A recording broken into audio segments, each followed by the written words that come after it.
ना तो कभी सोनिया गांधी ने डांस किया, ना ही कभी वो बार डांसर थी। उन्होंने एक रेस्टोरेंट में जरूर काम किया था, लेकिन डांस का कोई सबूत नहीं। अफवाहें फैलाने से बचे कि कांग्रेस ना ही प्रो मुस्लिम है और ना ही एंटी हिंदू। ये एक सेक्युलर पार्टी है जो भारत के संविधान के हिसाब से सभी भारतीयों को बराबर। ध्रुव भैया कांग्रेस को डिफेंड करने में सबसे आगे होते हैं, लेकिन ये मैंने नोट कर लिया है। ये आप माने ना माने, डिफेंड बहुत जल्दी करते हैं। रिप्रेजेंट करने की कोशिश। Is Pakistan a tarot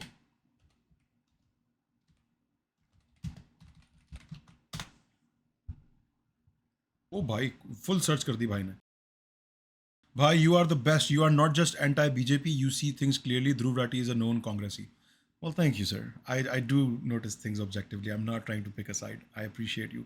I only pick the side that I feel like is more moral, cares about other humans. That's my side. कोई मुझसे पूछता है कि मेरी साइड क्या है, ये मेरी साइड है, जो दूसरे लोगों की परवाह करता है। अभी आपने देखा होगा नरेंद्र मोदी ने एक पॉडकास्ट किया है एक फॉरेनर के साथ। 3 घंटे का पॉडकास्ट है। पता नहीं कितने झूठ बोले होंगे इस 3 घंटे के पॉड।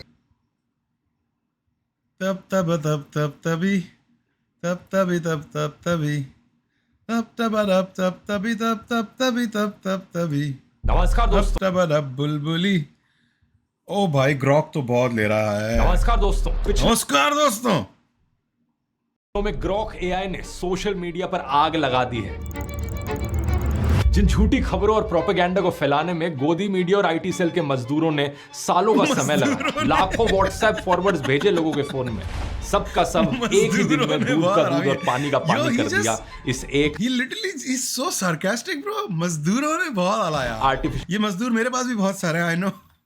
इंटेलिजेंस के सॉफ्टवेयर में ट्विटर पर एक यूजर ने इस एआई से पूछा, क्या आरएसएस ने इंडिया की आजादी की लड़ाई में हिस्सा लिया था? तो इस पर ग्रॉक ने जवाब दिया, आरएसएस का भारत की आजादी की लड़ाई में ना के बराबर योगदान। कुछ लोगों को बात हजम करनी काफी मुश्किल थी, तो बार-बार काउंटर क्वेश्चन किया गया, लेकिन ग्रॉक ने जवाब हमेशा यही दिया, आरएसएस का भारत के स्वतंत्रता संग्राम में एब्सेंट रहना वेल डॉक्यूमेंटेड है और गोलवलकर ने स्वयं अपनी किताब बंच ऑफ थॉट्स में ये स्वीकार किया था। ये एआई यहाँ पर ठोस सबूत और सोर्सेस के साथ फैक्ट चेकिंग का काम कर रहा है। जब एक और यूजर ने पूछा कि भारत के कौन से प्रधानमंत्री प्रेस कॉन्फ्रेंस से सबसे ज्यादा डरते हैं, तो उसने नरेंद्र मोदी का नाम लिया। जब इससे पूछा गया कि भारत के That's a loaded question.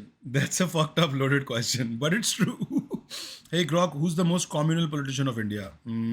सबसे कम्युनल नेता कौन है, तो इसने फिर से नरेंद्र मोदी का नाम लिया। इसने सावरकर के बारे में भी पूछने पर बताया कि अंग्रेजों से सबसे ज्यादा माफी मांगने वाले में विनायक दामोदर सावरकर का नाम आता है, जिन्होंने जेल से रिहाई के लिए कई माफीनामे लिखे। और हाँ, सावरकर ही वो शख्स थे जो अंग्रेजों से 60 रुपए मासिक पेंशन लेते थे, क्योंकि उन्होंने बाद में ब्रिटिश सरकार से समझौता कर लिया था। इतिहास के पन्ने पलटो, सच वही मिलेगा। जिन लोगों ने असलियत में इतिहास को पढ़ा है, उन्हें ग्रॉक के इन जवाबों में कुछ गलत नहीं लगेगा। लेकिन हैरानी वाली बात यह थी कि ग्रॉक यहाँ की Do you know what happened after this?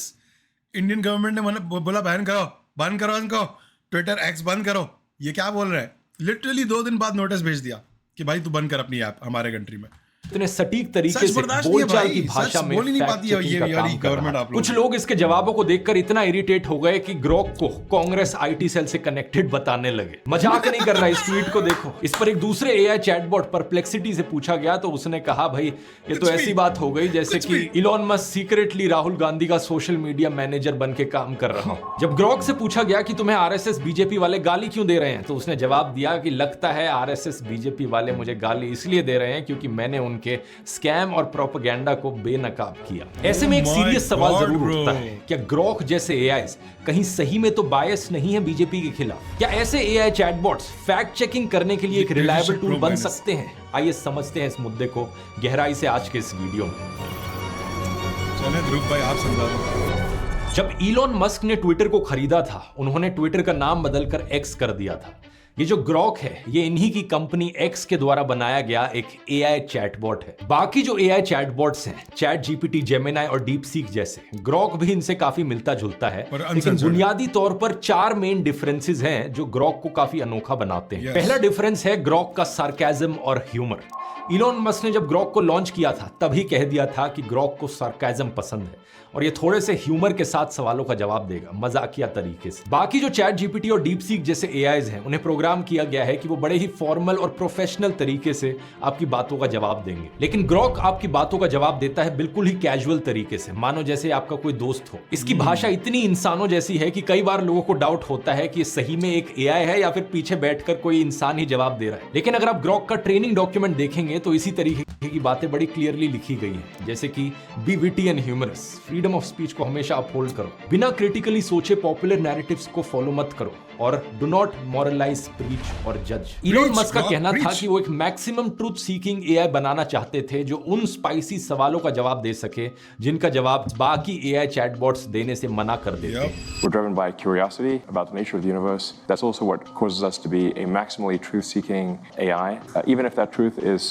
sometimes at odds with what is politically correct. दूसरा डिफरेंस यहाँ पर आता है पब्लिक सवालों का। जब आप चैट जीपीटी या डीप सीक से बात करते हैं, एक प्राइवेट चैट पर आप लेफ्ट को अब एआई ही बचा सकता है, उनसे कुछ नहीं होना था। ये बात बहुत सही है ब्रो, बिकॉज मुझे भी देखो कितनी खुशी हो रही है, ये एआई बता रहा है सच। अब लोग बोल रहे हैं नो वन लिसन्स, कर तू झूठा, तू कुत्ता, तू मक्कार, तू जर्मन शेपर्ड, तू ये तू हो, right.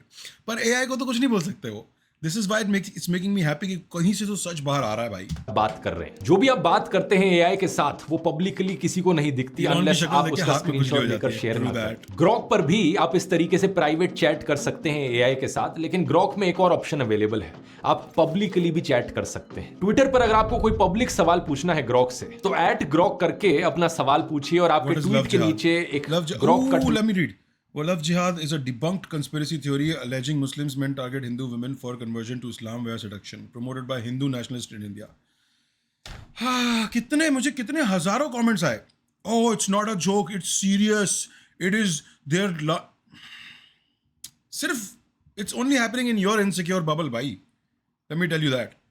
Including 2018 NIA findings, National Investigation Agency, जिन्होंने पुलवामा पे भी रिसर्च करके बताई सारी findings. So you believe them, right? Shows no evidence of an organized effort.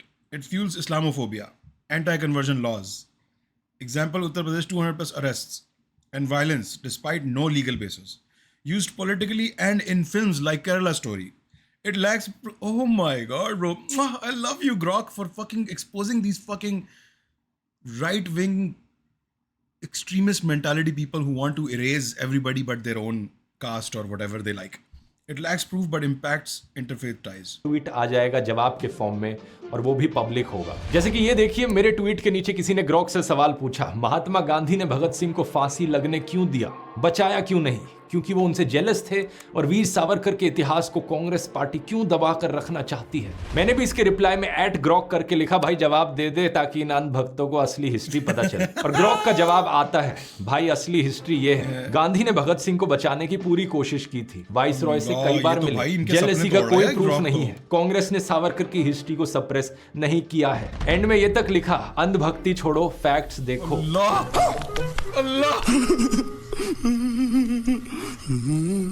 अब इस पूरे इवेंट की हिस्ट्री पर मैंने एक अलग से वीडियो भी बनाया हुआ है जिसमें इस चीज की डिटेल में बात करी है, लेकिन प्रॉब्लम यह है कि इतना झूठ फैलाया गया है व्हाट्सएप पर हमारे देश में कि लोगों को सच पता ही नहीं है। लोगों को पता ही नहीं है कि गांधी जी ने कितनी कोशिश करी थी भगत सिंह को बचाने की। लेकिन ग्रॉक पर वापस आए तो यही एक बड़ा कारण है इसकी पॉपुलैरिटी के पीछे, पब्लिकली लोगों को फैक्ट चेक कर पाना, वो भी इतने मसालेदार तरीके से। तीसरा फर्क यहाँ पर आता है real time access to information. Grok को एक और एडवांटेज ये है कि उसको ट्विटर की सारी अप टू डेट इंफॉर्मेशन का एक्सेस है जो बाकी एआई चैटबॉट्स को नहीं है। जितने भी लोगों का ट्विटर डेटा था उसको इलॉन मस्क ने ऑटोमेटिकली बिना किसी परमिशन के ग्रॉक को ट्रेन करने के लिए इस्तेमाल किया। और अगर आपको अपना डेटा ग्रॉक की ट्रेनिंग के लिए नहीं देना था तो आपको खुद सेटिंग्स में जाकर ऑप्ट आउट करना पड़ता। चौथा डिफरेंस यहां पर आता है सेंसरशिप का, क्योंकि ग्रॉक के पास जिन लोगों को इतना गॉक करने का शौक है उनको ग्रॉक क्यों नहीं पसंद आ रहा, ये समझ में नहीं आता मुझे। तो जो गॉक बहुत करते हैं, ग्लक ग्लक 3000 देने का जिनको बहुत शौक है, बीजेज पन इंटेंडेड, उनको ग्रॉक क्यों नहीं पसंद आ रहा? उसका एक्सेस है। कई बार लोग बहुत गालियां देकर बात करते हैं, कैजुअल तरीके से, टॉक्सिक तरीके से बात करते हैं, तो ग्रॉक ने इसी टोन को पिकअप कर लिया है। ग्रॉक जानता है किन गालियों से भरे सवालों का जवाब किन गालियों से देना है, और इलॉन मस्क ने जानबूझकर गालियों को भी यहाँ अनसेंसर्ड रखा है। चैट जीपीटी और डीप सीक जैसे चैटबॉट्स को प्रोग्राम किया गया है कि वो हमेशा पोलाइट तरीके से लोगों से बात करें, वो कभी भी किसी गाली का इस्तेमाल नहीं करेंगे। लेकिन इलॉन मस्क ने अपनी मर्जी से ग्रॉक को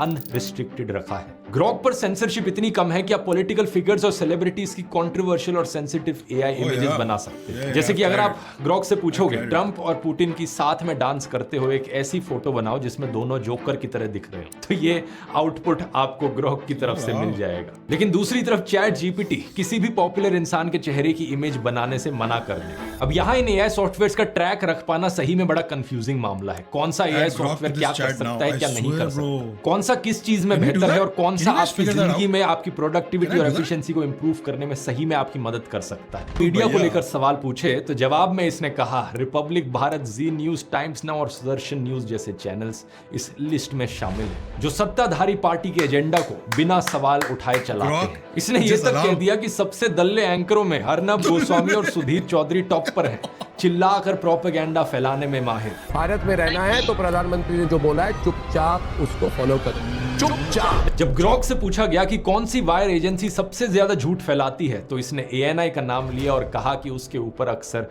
फेक न्यूज और बीजेपी प्रोपेगेंडा को फैलाने के आरोप लगते हैं। मेरा पहला सवाल होगा ये कि क्या ये चुनाव महज एक फॉर्मेलिटी है?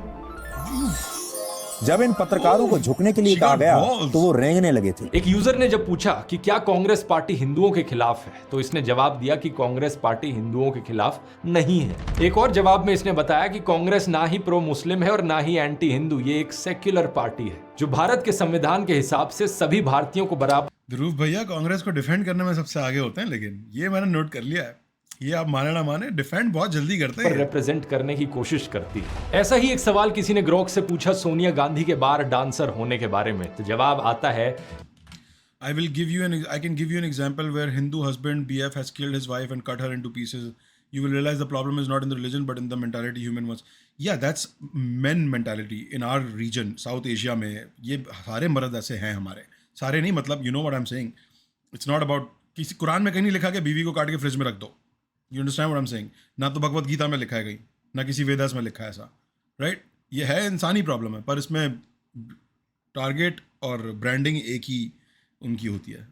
Very good comment, thank you for that. ना तो कभी सोनिया गांधी ने डांस किया, ना ही कभी वो बार डांसर थी। उन्होंने एक रेस्टोरेंट में जरूर काम किया था, लेकिन डांस का कोई सबूत नहीं। अफवाहें फैलाने से बचे, सच ढूंढे। अब जाहिर सी बात है ऐसे जवाबों को सुनकर कुछ लोगों को शक होगा कि सही में तो यहाँ कांग्रेस का हाथ नहीं है। ऐसे जवाब जो हमेशा बीजेपी के खिलाफ हो, ऐसा कैसे हो सकता है? सच बात यह है दोस्तों कि यही सच्चाई है। यहाँ कोई कांग्रेस का हाथ नहीं है और ना ही बीजेपी के खिलाफ कोई साजिश है, क्योंकि ये जो सवालों के जवाब है सिर्फ ग्रॉक के ही नहीं है। अगर यही सवाल आप चैट जीपीटी से पूछोगे, डीप सीक से पूछोगे, जेमिनाई से पूछोगे, यही जवाब आएंगे। Gemini is so biased though. Gemini has a lot of Indian influence, guys. I've tested Gemini. Gemini थोड़ी सी लो, चैट जीपीटी से जब पूछा जाता है क्या सोनिया गांधी बार डांसर थी, नहीं, ये एक अफवाह है। डीप सीक से पूछकर देख लो आरएसएस का कितना कंट्रीब्यूशन था भारत को आजादी दिलाने में, यही जवाब आएगा। इन सभी एआईज को पूरी इंसानियत की लेटेस्ट नॉलेज पर ट्रेन किया गया है। इसमें शामिल हैं करोड़ों हिस्टोरिकल किताबें, रिसर्च पेपर्स, वेबसाइट आर्टिकल्स। भाई, you are the best. You are not just anti-BJP. You see things clearly. Dhruv Rathi is a known Congressy. Well, thank you, sir. I do notice things objectively. I'm not trying to pick a side. I appreciate you. I only pick the side that I feel like is more moral, cares about other humans. That's my side. कोई मुझसे पूछता है कि मेरी side क्या है, ये मेरी साइड है, जो दूसरे लोगों की परवाह करता है। मेरा सच्चे दिल से मानना है कि हमारा पर्पस ऑफ लाइफ, मकसद जिंदगी का, दूसरे लोगों की हेल्प करना है।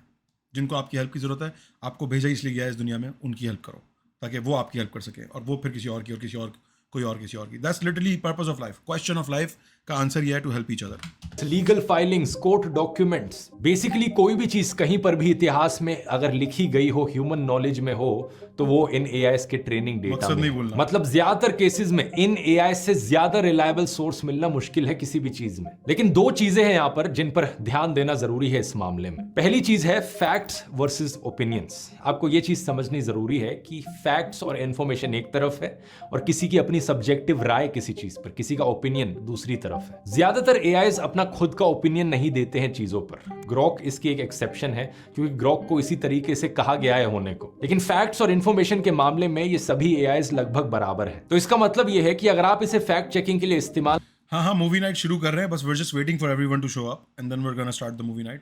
जब तक ये वीडियो देख रहे हैं कर रहे हो, फैक्ट और इंफॉर्मेशन बेस्ड सवाल पूछो, ओपिनियन बेस्ड सवाल मत पूछो। जैसे कि अगर आप पूछते हो who is the best prime minister of India, या आप पूछते हो who is the worst prime minister of India, ये एक सब्जेक्टिव सवाल है। एआई इसमें ज्यादा रिलायबल नहीं है, क्योंकि इसका आंसर अक्सर उस पर डिपेंड करता है कि आपने अपना सवाल कैसे पूछा है। ज्यादातर एआईस आपको एज ए यूजर अपीज करने की कोशिश करते हैं। जो आपके लाइक्स और डिसलाइक्स हैं उसी तरीके के जवाब ये देंगे अगर आप इनसे ओपिनियन बेस्ड सवाल पूछोगे तो। कुछ लोगों की राय में नरेंद्र मोदी बेस्ट पीएम है, कुछ लोगों की राय में नरेंद्र मोदी वर्स्ट पीएम है, लेकिन सब लोगों की अपनी अपनी राय है इस चीज पर। और एआई से ऐसे ओपिनियन बेस्ड सवाल पूछना एक वेस्ट ऑफ टाइम है। लेकिन दूसरी तरफ ये जो फैक्ट बेस्ड सवाल है कि सोनिया गांधी बार डांसर थी कि नहीं, क्या राहुल गांधी ने सोने से आलू बनाने की बात करी थी या नहीं, क्या किसी ने बोला है ग्रॉक से पूछो कि ध्रुव कांग्रेस का दल्ला है कि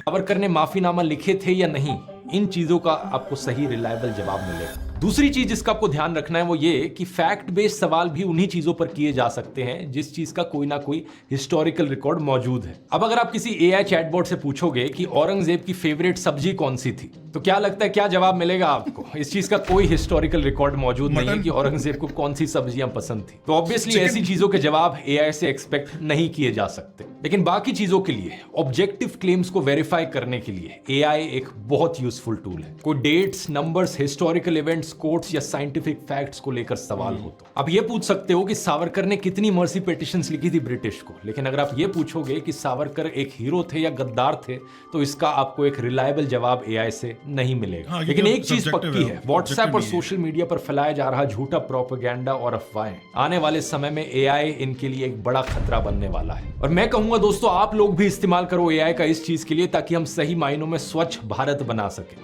अगली बार आपके व्हाट्सएप फैमिली ग्रुप में कोई भी मैसेज आए, उस मैसेज को सीधा कॉपी पेस्ट, यही एडवाइस मैं पाकिस्तानियों को देता, पर वहां तो इंटरनेट ही नहीं चल रहा है, तो क्या बोलूं करो किसी भी एआई चैटबॉट में। ग्रॉक ही नहीं, चैट जीपीटी भी हो सकता है, जेमिनाई भी हो सकता है, डीप सीक भी हो सकता है। पूछो सीधे तौर पर क्या ये चीज सच है या नहीं, कुछ ही सेकंड में आपको इसका जवाब मिल जाएगा। और अगर ये चीज झूठ निकलती है तो वापस भेजो अपने व्हाट्सएप फैमिली ग्रुप पर। अगर आपको एआई के आउटपुट पर डाउट होता है तो एक एआई पर रिलाई करने की जगह मल्टीपल एआई से भी सेम सवाल कर सकते हो। इसके अलावा आप एआई से सोर्स भी मांग सकते हो उसकी इंफॉर्मेशन का। 99% केसेस में एआई रिलायबली काम करेगा, आपका पर्सनल फैक्ट चेकर बनकर जो 24/7 आपके साथ हमेशा रहता है। लेकिन ये भी याद रखना चाहिए, कुछ 1% केसेस में एआई के जवाब गलत भी हो सकते हैं। ये 1% केसेस वो केसेस हैं जो कोई बहुत ही लेटेस्ट न्यूज हो, जिस पर ज्यादा इंफॉर्मेशन ना अवेलेबल हो, या फिर कुछ बहुत ही नीश सवाल आपने पूछा, जैसे कि औरंगजेब की फेवरेट सब्जी कौन सी थी, जिस पर ज्यादा हिस्टोरिकल रिकॉर्ड अवेलेबल नहीं। ऐसे सवालों का जवाब देते वक्त कई बार एआई हेल्यूसिनेट कर सकता है और गलत जवाब दे सकता है। हालांकि इन केसेस में भी ज्यादातर टाइम एआई की तरफ से आपको सही जवाब मिलेगा कि इसका आंसर मुझे नहीं पता, क्योंकि कोई हिस्टोरिकल रिकॉर्ड्स यहाँ पर अवेलेबल नहीं है। एक और छोटी सी टिप यहाँ पर, एआई का जवाब दूसरों को शेयर करने से पहले जरा एक बारी खुद भी पढ़ लो और समझ भी लो कि एआई ने एक्चुअली में लिखा क्या है। क्योंकि मैंने ट्विटर पर देखा बहुत से लोग मुझे ट्रोल करने के लिए अक्सर एआई का कोई जवाब शेयर कर रहे थे, लेकिन उन्होंने खुद नहीं पढ़ा था कि एआई ने लिखा क्या है वहां पर। ऐसा अक्सर तब होता है जब इन लोगों को इंग्लिश समझ में नहीं आती। ऐसे केसेस में आप हिंदी में भी जवाब पूछ सकते हो एआई से। एक सवाल यहाँ पर यह भी उठता है, एआई का जो ट्रेनिंग डेटा है कहीं वो बायस तो नहीं। ये सवाल जायज जरूर है, लेकिन एआई के आउटपुट को कंट्रोल करना कोई आसान चीज नहीं है। जैसा हमने डीप सीक के केस में देखा, अगर आप चाइनीज सरकार के खिलाफ कुछ सवाल पूछते हो, शी जिनपिंग के बारे में कुछ सवाल पूछते हो, तो वो जवाब देने से ही मना कर देता है। ऐसा इसलिए क्योंकि उसे प्रोग्राम किया गया है जब भी ये कीवर्ड्स इस्तेमाल किए जाए जवाब देने से ही मना कर, क्योंकि वो लोग जानते हैं अगर कोई भी सवाल इस टॉपिक से रिलेटेड पूछने दिया गया तो ट्रेनिंग डेटा पर आधारित जो जवाब आएंगे वो वैसे ही होंगे। उन जवाबों को शी जिनपिंग के फेवर में बनाना इतना आसान काम नहीं है। यही चीज हमें ग्रॉक में भी देखने को मिली। ग्रॉक से जब पूछा गया कि डिस इन्फॉर्मेशन फैलाने वाला कौन सा सबसे बड़ा इंसान है ट्विटर पर, उसने जवाब में इलॉन मस्क कहा, यानी अपने ही खुद के क्रिएटर के खिलाफ चला गया ये। ऐसा कैसे हो गया?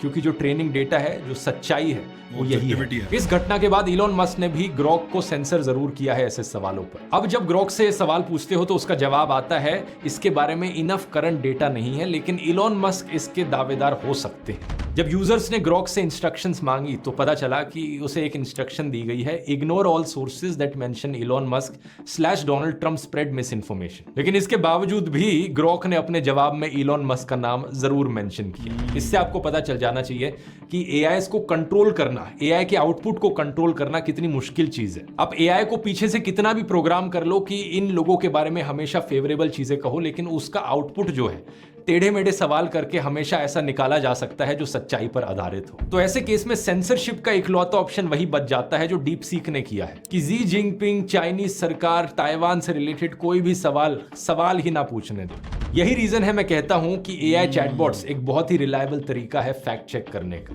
आखिर में मैं आपको सबसे कमाल की टिप देना चाहूंगा फैक्ट चेक करने के लिए, इन नेताओं के झूठ पकड़ने के लिए। अभी आपने देखा होगा नरेंद्र मोदी ने एक पॉडकास्ट किया है एक फॉरेनर के साथ, 3 घंटे का पॉडकास्ट है। पता नहीं कितने झूठ बोले होंगे इस 3 घंटे के पॉडकास्ट में। मेरे में तो पेशेंस नहीं।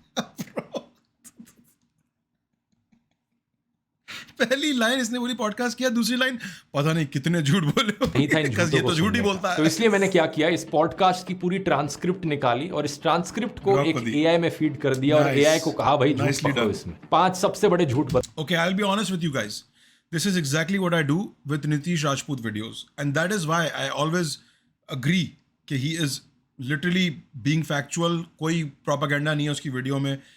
आपने कभी देखा मुझे उस पर उंगली उठाते हुए? कभी नहीं। सिर्फ मैं उसकी प्रोनाउंसिएशंस पे मजाक उड़ाता हूँ, that's a whole different thing. But I never doubt his work because he never does bad work, he always does fact based, research based work. And I have asked a lot of AIs to make sure कि मैं जो promote कर रहा हूँ अपने channel पे वो कुछ गलत ना हो, जस्ट टू मेक श्योर कि मैं सही बात तो आगे कर रहा हूँ कि नहीं कर रहा हूँ। एंड सारी रिसर्च, सारी इन्वेस्टिगेशन के बाद यही पता चलता है कि Nitish Rajput does his homework, makes sure कि वो फैक्चुअल है, कोई एरर्स नहीं है, और अगर कोई मिस्टेक है भी तो वो ऑनेस्ट मिस्टेक होती है, on purpose नहीं होती है। And this is why I watch Nitish Rajput's videos, even though they're uncomfortable for me to watch as an ex-Pakistani. They're uncomfortable. It's true. A lot of the things उनमें आपको बुरा लगता है देख के, यार हमारे मुल्क में ऐसा हो रहा है, हमारे लोग ऐसा कर रहे थे दूसरों के साथ, बुरा लगता है देख के, बिल्कुल लगता है। पर सच को सामना करने की हिम्मत होनी चाहिए, हर किसी में नहीं होती है। हम में है, ध्रुव जैसे लोगों में है, मेरी चैट में है। I am very proud of them, माशाल्लाह। बताओ पकड़कर। इस तरीके का आप भी इस्तेमाल कर सकते हैं। गूगल पर सर्च करो फ्री यूट्यूब ट्रांसक्रिप्शन टूल्स, कई सारे आपको टूल्स के ऑप्शंस मिलेंगे जहां पर आपको सिर्फ यूट्यूब के वीडियो का लिंक डालना है और पूरी ट्रांसक्रिप्ट टेक्स्ट के फॉर्म में जनरेट हो जाएगी। फिर इस ट्रांसक्रिप्ट को आप परप्लेक्सिटी एआई के फ्री डीप रिसर्च टूल की मदद से एनालाइज कर सकते हो। कॉपी पेस्ट कर दो और अपना सवाल पूछो, क्योंकि ये डीप रिसर्च का टूल है। परप्लेक्सिटी कुछ मिनट का समय लगाएगा जवाब देने में, और एक बार जवाब आता है तो झूठ निकलने शुरू हो जाते हैं, जैसा कि आप स्क्रीन पर देख सकते हो। उदाहरण के तौर पर ये झूठ जहां नरेंद्र मोदी कहते हैं कि मैं क्रिटिसिज्म को वेलकम करता हूं, जबकि ये एआई हमें बताता है कि मोदी राज में फ्रीडम ऑफ प्रेस कम हुई है, सिविल सोसाइटी पर क्रैकडाउन देखने को मिला है और पोलराइजेशन बढ़ा है। ऐसे ही और ये क्यों नहीं बताया पाकिस्तानी रिएक्ट चैनल को शैडो बैन करवा दिया था, वो क्यों नहीं बता रहे? एआई टूल्स के कमाल के यूज केसेस के बारे में अगर आप जानना चाहते हो, सीखना चाहते हो, तो आओ ज्वाइन करो मेरी एआई मास्टर क्लास।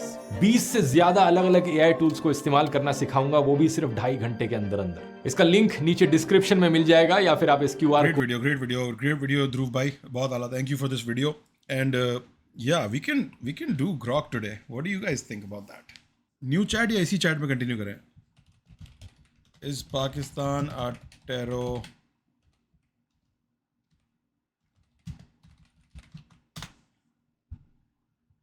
ओ भाई, फुल सर्च कर दी भाई ने। थिंक ऑन कर देते हैं ताकि थोड़ा सोच के बताए। Significant accusations from India, Afghanistan, and at times US for supporting groups. LET, Haqqani, yep. Evidence often cited includes alleged funding, training, and safe havens. बिल्कुल बहुत पुरानी खबर है और बिल्कुल factual है. On the flip side, Pakistan is also a major victim of terrorism. This is also true. I have seen it first hand. मैंने तो नमाजें पढ़ना छोड़ दी थी क्योंकि मस्जिदों में इतने बम ब्लास्ट होना शुरू हो गए थे। तो ये तो फैक्ट है। 2025 Global Terrorism Index ranks it second worldwide. Oof. It's a mixed bag. Not officially a terrorist, but criticize other. Okay. See, I'm not afraid to face the questions, guys.